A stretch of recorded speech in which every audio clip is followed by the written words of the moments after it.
The whole issue of a calling is so well worded by the Apostle Paul. He says to the people, look, you can boast in whatever you want. I've got more credentials against my name than I'd want to even testify. And he tells you of his tribe, he tells you of his studies and all of that.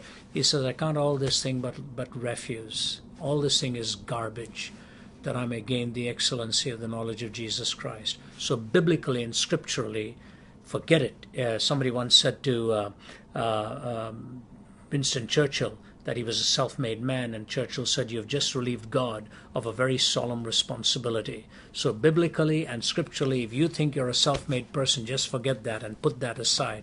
The Bible reminds you again and again that you are where you are in a position of leadership because of the presence of God in your life and His calling.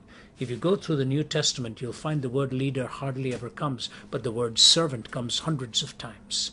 We are really called to serve. So the second thing I would say to you is, if you are a leader, make sure what you believe. Don't get carried around by the wind of every new doctrine that comes around.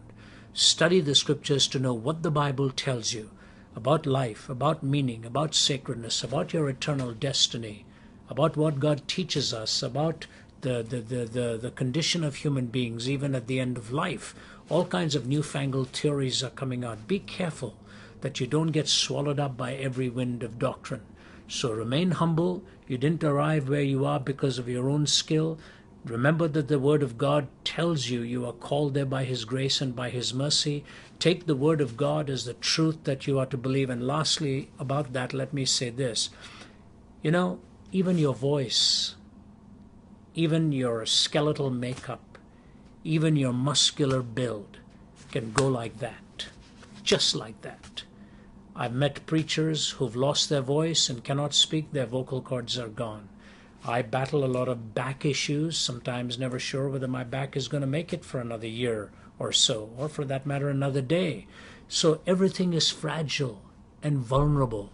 I am not here by virtue of my strength. We are here by virtue of God's call and God's strength.